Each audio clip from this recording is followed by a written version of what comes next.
මේ ශ්‍රී ලංකා ගුවන් විදුලි සංස්ථාවයි. ජාතියේ සංනිවේදකයා විශ්වාසය සමග පෙරට.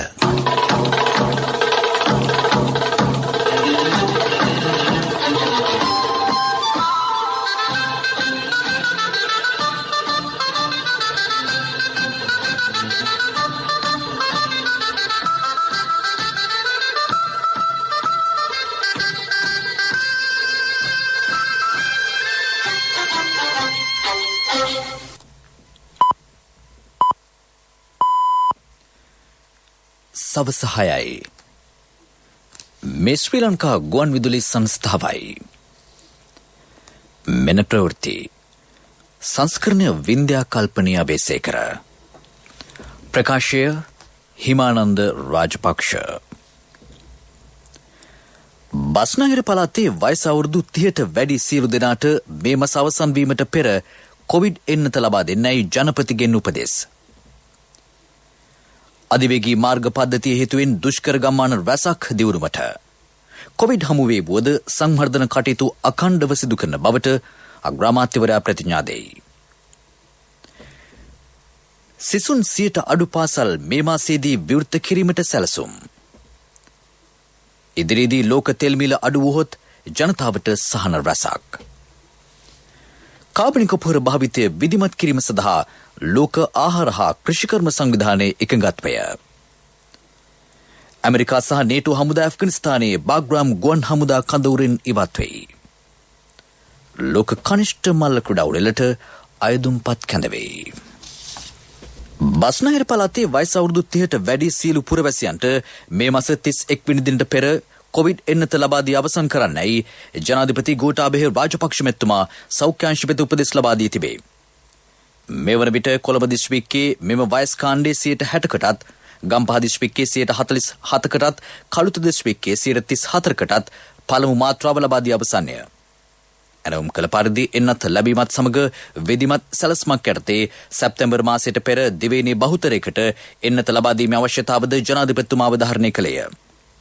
නිවේදනයක් නිකුත් කරමින් ජනාධිපති මාධ්‍යංශය ප්‍රකාශ කළේ දෙවන මාත්‍රාව සඳහා ඇනවුම් කර ඇති ඇස්ට්‍රාසෙනිකා එන්නත් ප්‍රමාණය කඩිනමින් ලබා ගැනීමට රාජ්‍ය ක්‍රියා කරන බවයි. එන්නත්කරණය සහ ඉදිරි මෙහෙයුම් සම්බන්ධයෙන් කොවිඩ් මර්ධන විශේෂ කමිටුව සමග ජනාධිපති කාර්යාලයේ අද පෙරවරුවේ පැවති හමුවකදී ජනාධිපතිතුමා අදාළ නිලධාරීන්ට මෙම උපදෙස් ලබා දී තිබේ. ඇස්ට්‍රාසෙනිකා එන්නත ලබාගත් ඕනෑම අයෙකුට සති 45ක් යනතෙක් ඒ දෙවන මාත්‍රාව ලබා ගැනීමේ හැකියාව ඇති බව ලෝක සෞඛ්‍ය සංවිධානය නිර්දේශ කර ඇතැයි විශේෂඥ වෛද්‍ය ප්‍රසන්න ගුණසේන මහතා මෙහිදී පෙන්වා දුන්නේය. කොරෝනා වසංගතය හමු වී වුවද සංවර්ධන කටයුතු අඩාල නොකර අඛණ්ඩව සිදු කරන බව අග්‍රාමාත්‍ය මහින්ද රාජපක්ෂ මහතා අවධාරණය කරයි. කොරෝනා පාලනය කිරීමට රුපියල් බිලියන 262ක් මේ වන විට වැය කර ඇත. ජීවිත වටිනාකම හඳුනාගෙන රටේ ජනතාව ආරක්ෂා කිරීමට සියලු පියවර ගෙන තිබේ. එමෙන්ම එන්නත් කරන වැඩසටහනද අඛණ්ඩව ක්‍රියාත්මක වෙයි. ආර්ථික සංවර්ධනය ශක්තිමත් කිරීමේදී මාර්ග පද්ධතිය වැඩි දියුණු කළ යුතුය. දුෂ්කර ගම්මාන ලෙස හැඳින් වූ ගම්මාන අධිවේගී මාර්ග පද්ධතිය නිසා දියුණු වී ඇතැයි අග්‍රාමාත්‍යවරයා පෙන්වා දෙයි. අග්‍රාමාත්‍ය මහින්ද රාජපක්ෂ මහතා මෙම අදහස් පළ කළේ කොළඹ වරායේ සමුද්‍රීය පහසුකම් මධ්‍යස්ථානයේ වැඩ ආරම්භ කිරීම, දක්ෂිණ අධිවේගී මාර්ගයේ කපුදුව පිවිසුමේ මාර්ගය සහ පේරාදෙණිය රෝහලසල යටිබිම් මාර්ගයේ ඩිජිටල් තාක්ෂණ ඔස්සේ විවෘත කිරීමේ අවස්ථාවට අද එක්වෙමිනි. අපි රටක දියුණුව ගැන කතා කරන විට ඒ රටේ යටිතල පහසුකම් සහ මාර්ග පද්ධතිය ගැන විශේෂ අවධානයක් යොමු කරනවා. අපි මානව සංවර්ධනයෙන් පොසත් වෙනවා වගේම ඊට සමගාමීව භෞතික සංවර්ධනයෙන් ඉදිරියට යන්න ඕන. ඒ වගේමයි දේශීය නිෂ්පාදන ආර්ථිකය සවිබල ගන්නවන්න නම් අනිවාර්යයෙන්ම රටේ මාර්ග පද්ධතිය දියුණු කළ යුතුය. බලන්න අධිවේගී මාර්ග පද්ධතියම පහසුව විඳින ජනතාව මේ බව හොඳින් දන්නවා. එදා දුෂ්කරලයි කියලා අත්හරලා තිබුණු ගම්මාන කීයක් නම් මේ අධිවේගී මාර්ග පද්ධතිය සමග දියුණුවා. ඒ ජනතාව අද රෝහලකට යන්නේ, තමන්ගේ ගොවිතැන් භෝග අලෙවි කරන්නේ, නගරය හා සම්බන්ධ වෙන්නේ මේ අධිවේගී මාර්ග විතරක් නොවේ, පරම්පරා ගණනාවක් නුදුටු දියුණුව ගමට විවෘත කරන ප්‍රවේශයක් විදියටත් මේ ජනතාව මේ අධිවේගී මාර්ග පද්ධතිය දකිනවා. ඊටෙක්වමින් අමාත්‍ය රෝහිත අබේගුණවර්ධන මහතා ප්‍රකාශ කළේ සමුද්‍රීය සැපයුම් මධ්‍යස්ථානය මගින් වරායට පැමිණෙන සේවාදායකින්ට තම සේවා එකම ස්ථානයකින් ඉටු කරගත හැකි බවයි. යහපාලන සමයේ මුඩුබිමක්ව පැවති රට මේ වන විට වැඩබිමක් බවට පත් කර ඇතැයිද හෙතෙම වැඩිදුරටත් පැවසිය. විශේෂයෙන්ම 2005 ලබාගත්තු ආණ්ඩුවේ මුඩුබිමක් තීච්ච මේ රට වැඩබිමක් බවට පත් කරා. නැවත 2015 එය වැඩබිම මුඩුබිමක් බවට පත් වුණා. නැවතත් 2019 මේ මුඩුබිම දැන් වැඩබිමක් බවට පත් කරලා තිනවා කොරෝනා උවදුර සමග. එනිසා අතිගරු ජනාධිපතිතුමාට අග්‍රාමාත්‍යතුමාට යුද්ධය අවසන් කළ මේ රට බේරාගත්තා වගේම මේ කොවිඩ් උවදුරෙන් අපේ මාතෘ භූමිය බේරාගෙන ඉදිරියට යන්න ශක්තිය ධෛර්යය වාසනාව ලැබේවා. කොවිඩ් අර්බුදය හමුවේ වුවද මාර්ග පද්ධතිය මෙන්ම අධිවේගී මාර්ග පද්ධතියද පිළිසකර කිරීමේ කටයුතු අඛණ්ඩව සිදු කරන බව එම අවස්ථාවට එක්වමින් මහාමාර්ග අමාත්‍ය ජොන්ස්ටන් ප්‍රනාන්දු මහතා පැවසිය. සිසුන් 100ට අඩු පාසල් සෞඛ්‍ය අමාත්‍යාංශයේ නිර්දේශ බලට යටත්ව මේ මාසයේදී විවෘත කිරීමට සැලසුම් කර ඇති බව අධ්‍යාපන අමාත්‍ය මහාචාර්ය ජී.එල්. පීරිස් මහතා ප්‍රකාශ කරයි. ගුරුවරුන්ට කොවිඩ් මර්ධන එන්නත ලබා දීම අනිවාර්ය කිරීම සම්බන්ධයෙන් මේ වන විට අවධානය යොමු වී ඇත. සිසුන් 50ට අඩු පාසල් 1439ක් පවතින අතර සිසුන් 50ත් 100ත් අතර සංඛ්‍යාවක් සිටින පාසල් 1523ක් පවතී.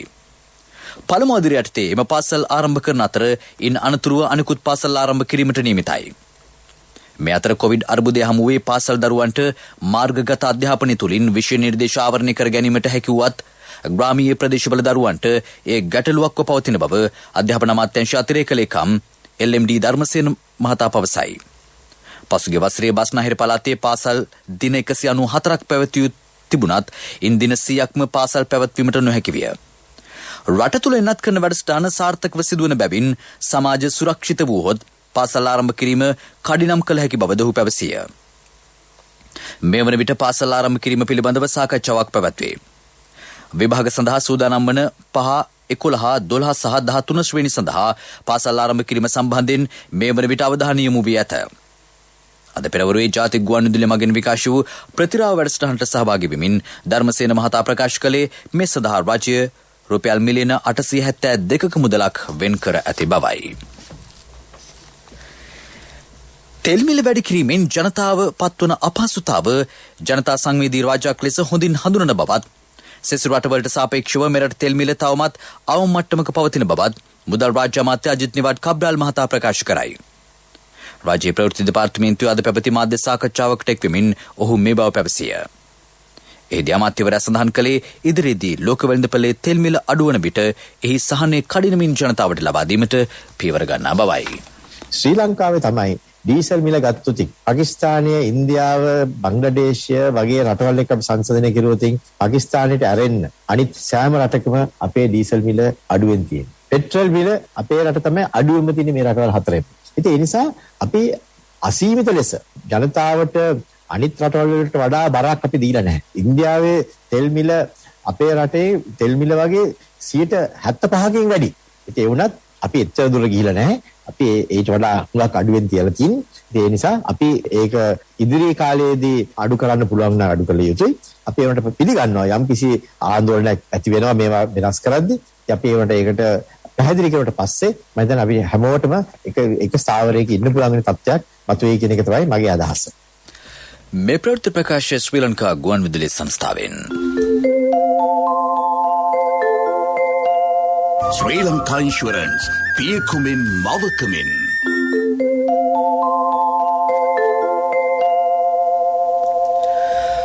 කාබනික පොහොර භාවිතය වඩාත් ක්‍රමවත් කර ගැනීම සඳහා සහාය වීමට ලෝක ආහාර හා කෘෂිකර්ම සංවිධානය එකඟ වී තිබේ. සෑම දිස්ත්‍රික්කයකම පසේ සංයුතය විමර්ශනය කර එහි සංයුතිය පිළිබඳ දර්ශකයක් සකස් කිරීමට අවධානය යොමු කර ඇත. අමාත්‍ය දිනේෂ් ගුණවර්ධන මහතා සහ එම සංවිධානයේ ශ්‍රී ලංකා නියෝජිත විමලේන්ද්‍රන් ශරන් මහතා අතර පැවති හමුවකදී මේ පිළිබඳව සාකච්ඡා කෙරිණි. ඉදිරියේදී ගොවියාට අත්කාඩ් පතක් සකස් කර දීමටද සැලසුම් කෙරේ.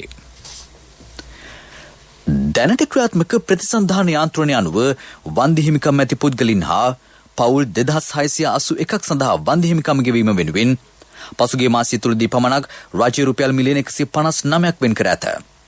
ඒ පිළිබඳව යුරෝපා සංගමයට දැනුම් දී ඇතැයි විදේශ අමාත්‍යාංශය පවසයි.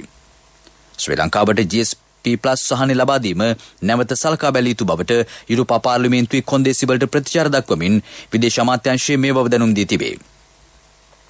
ත්‍රස්තවාදයේ වැළැක්වීමේ පනත සමාලෝචනය කිරීම සහ තෙමසක් ඇතුළත අමාත්‍ය මණ්ඩලය වෙත වාර්තාවක් ඉදිරිපත් කිරීම පිණිස අමාත්‍ය මණ්ඩල අනුකමිටුවක් පත් කර ඇත. එසේම අමාත්‍ය මණ්ඩල අනුකමිටුවට සහාය වීම සඳහා නිලධාරීන්ගේ කමිටුවක් පත් කිරීමද ජූනි 21 වන දින පැවති අමාත්‍ය මණ්ඩල තීරණවලදී කටයුතු කර තිබේ. LTT සමාජිකින් 16 දිනකට සමාව ලබා දීම පිළිබඳව යුරෝපා සංගමයේ අවධානය යොමු වී ඇත. මේ වන විට ශ්‍රී ලංකා රාජ්‍ය යුරෝපා සංගමයේ සමග ක්‍රමවත් හා සුහද සංවාදයක් පවත්වාගෙන යන බව එම නිවේදනයේ වැඩිදුරටත් දැක්වේ. පොල් වගාව ප්‍රවර්ධනය කිරීම වෙනුවෙන් පොල් පැල මිලියන 4ක් වගා කිරීම සඳහා වූ වැඩසටහනක් ලබන 10 වෙනිදා ජනාධිපති ගෝඨාභය රාජපක්ෂ මැතිතුමාගේ ප්‍රධානත්වයෙන් වෙන්නප්පුව මැතිවරණ කොට්ටාශයෙන් ආරම්භ කෙරේ. ආර්ථිකය ශක්තිමත් කරමින් දේශීය කර්මාන්තය දියුණු කර විදේශ විනිමය හිඟයට පිළියමක් යෙදීම මෙහි ප්‍රධාන අරමුණකි. රාජ්‍ය අමාත්‍ය අරුන්දික ප්‍රනන්දු මහතා සඳහන් කළේ අපනයන ප්‍රවර්ධනය සඳහා විධිමත් වැඩපිළිවෙලක් ක්‍රියාත්මක කරන බවයි.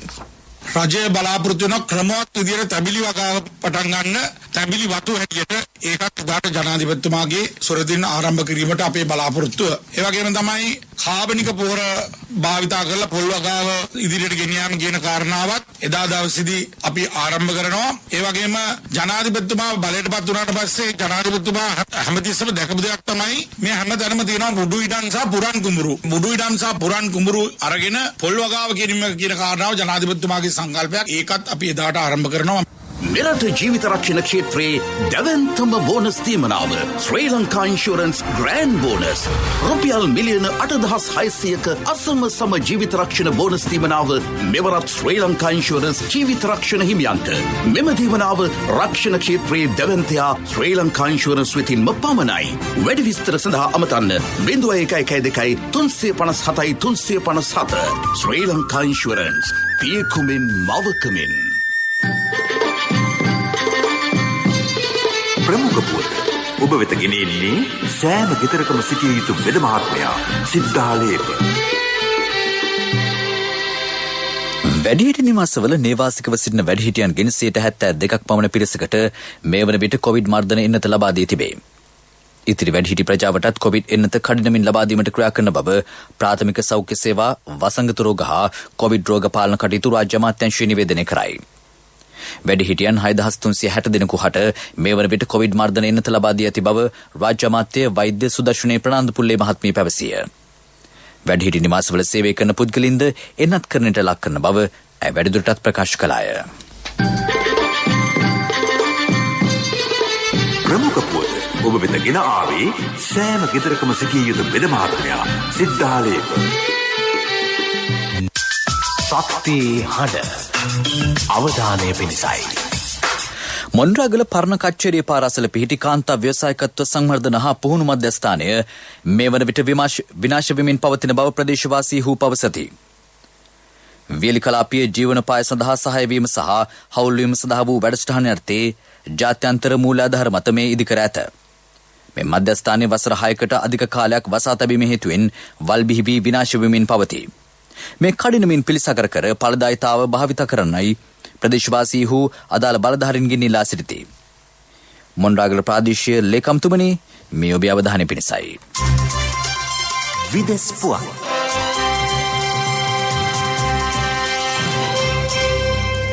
වසර 20කට පසු ඇමරිකා සහ නේටෝ හමුදා ඇෆ්ගනිස්තානයේ බාග්‍රාම් ගුවන් හමුදා කඳවුරෙන් ඉවත් වී ඇතැයි විදේශ මාධ්‍ය පවසයි.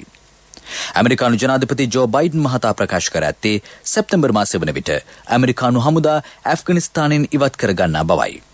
එරට ක්‍රියාත්මක සටන්කාමින්ට එරෙහිව ඇමරිකානු සහ නේටෝ හමුදා මෙහෙයුම් ක්‍රියාත්මක කළේය. ගත වූ පැය 24 තුළ මෙක්සිකෝවින් කොවිඩ් මරණ 201ක් වාර්තා වෙයි. බොලිවියාවෙන් වාර්තා වන කොවිඩ් මරණ සංඛ්‍යාව 55කි. විදේශ මාධ්‍ය වාර්තා කළේ තායිලන්තයෙන් කොවිඩ් මරණ 61ක්ද පාකිස්තානෙන් කොවිඩ් මරණ 24ක්ද වාර්තා වන බවයි. ජපානයේ ටෝකියෝ නුවරින් නව කොවිඩ් ආසාදිතින් 660 දෙනෙකු අද වාර්තා විය. පසුගිය සතියට සාපේක්ෂව 98 දෙනෙකුගේ වැඩිවීමක් අද පෙන්නුම් කරයි. ටෝකියෝ නුවර පුද්ගලින් 2 දෙනෙකු මිය ගොස් ඇති බව ජපාන සෞඛ්‍ය අංශය පවසයි. ඒ අනුව සමස්ත ගෝලීය කොවිඩ් මරණ සංඛ්‍යාව 39 ලක්ෂය ඉක්මවා තිබේ.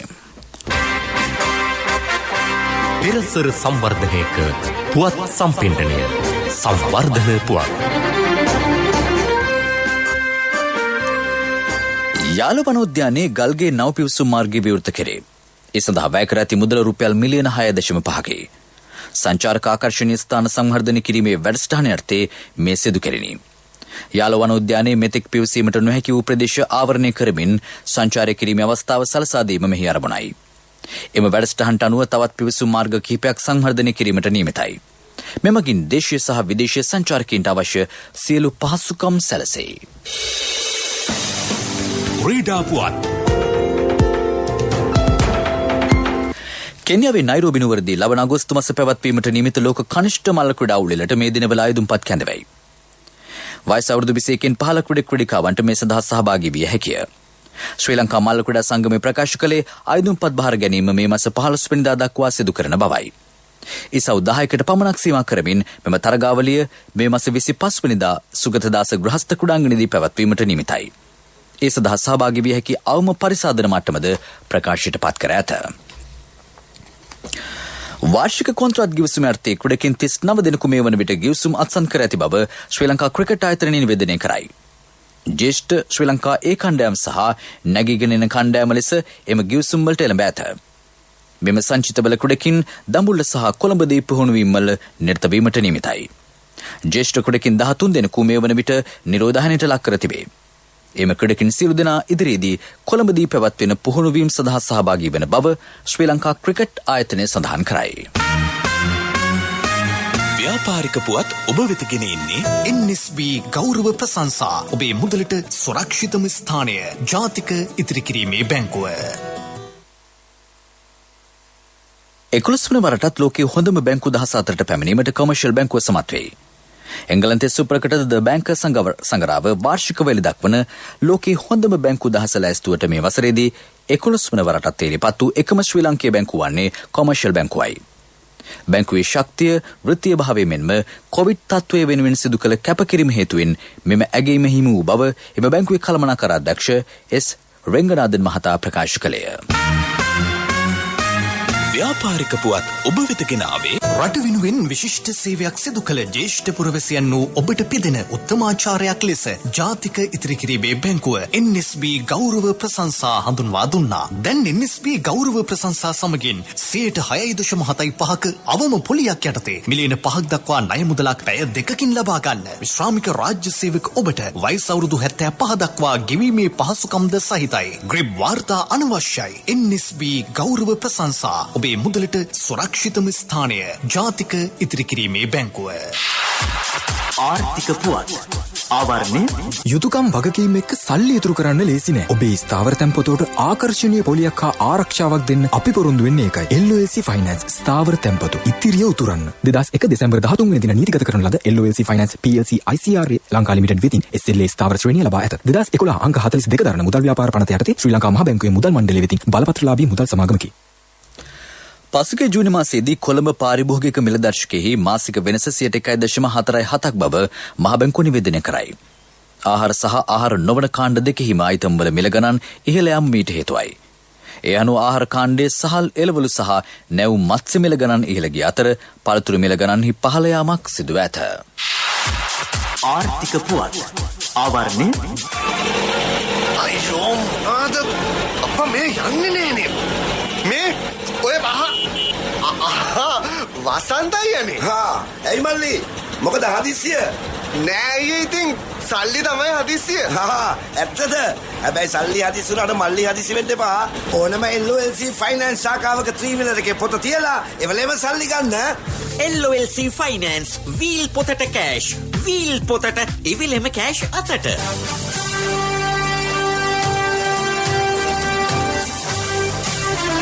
කාලගුණ වාර්තාව ඔබ වෙත ගෙන එන්නේ සයුරු දීවර කාලගුණ තොරතුරු සේවාව. ඔබගේ ප්‍රදේශයට අදාළ කාලගුණ තොරතුරු නොමිලේ එසැනින් ඔබේ ඩයලොග් දුරකථනයට 828 අමතා ලියාපදිංචි වන්න. දීවර හා ජලජ සම්පත් දෙපාර්තමේන්තුව සහ කාලගුණ විද්‍යා දෙපාර්තමේන්තුවේ ඉදිරිපත් කිරීමකි. සයුරු සමග සුරැකීම. බස්නාහිර සවරගමුව වයඹහ දකුණු පළාත්වලත් මහනුවර හා නුවරඑළිය දිස්ත්‍රික්කවලත් විටින් විට වැසි ඇති විය හැකි බව කාලගුණ විද්‍යා දෙපාර්තමේන්තුව නිවේදනය කරයි. බස්නාහිර සහ සබරගම් පළාත්වලත් ගාල්ල සහ මාත්‍ර දිස්ත්‍රික්කවලත් ඇතම් ස්ථානවලට මිලිමීටර් 50ට වැඩි තරමක තද වැසි ඇතිවිය හැකිය. ඌව සහ නැගෙනහිර පළාත්වලත් මුලතිව් සහ වවුනියාව දිස්ත්‍රික්කවලත් ස්ථාන කිහිපයක රාත්‍රී කාලයේදී වැසි හෝ ගිගිරුම් සහිත වැසි ඇතිවිය හැකි බව එම දෙපාර්තමේන්තුව දැනුම් දෙයි. හම්බන්තොට සහ ත්‍රිකුණාමලය දිස්ත්‍රික්කවල සුළඟේ වේගය විටින් විට පැයට කිලෝමීටර් 30ත් 40ත් අතර දක්වා වැඩි විය හැකිය.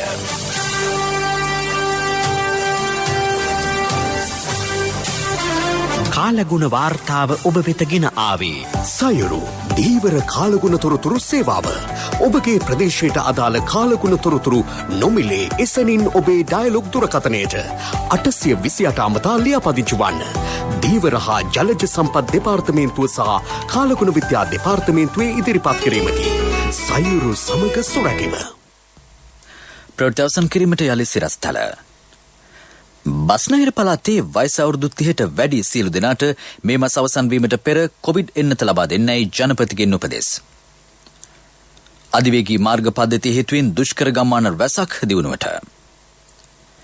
සිසුන් 100ට අඩු පාසල් මේ මාසයේදී විවෘත කිරීමට සැලසුම්. ඉදිරියේදී ලෝක තෙල් මිල අඩු වුවහොත් ජනතාවට සහන රැසක්. කාබනික පොහොර භාවිතය විධිමත් කිරීම සඳහා ලෝක ආහාර හා කෘෂිකර්ම සංවිධානයේ එකඟත්වය. ඇමරිකා සහ නේටෝ හමුදා ඇෆ්ගනිස්තානයේ බාග්‍රාම් ගුවන් හමුදා කඳවුරෙන් නිවත් වෙයි. ලෝක කනිෂ්ඨ මල්ල ක්‍රීඩා උළෙලට අයදුම්පත් කැඳවෙයි. අපගේ මීළඟ ප්‍රධාන ප්‍රවෘත්ති ප්‍රකාශය රාත්‍රී 9ට බලාපොරොත්තු වන්න. සන්ධ්‍යා ප්‍රවෘත්ති මින් සමාප්තයි.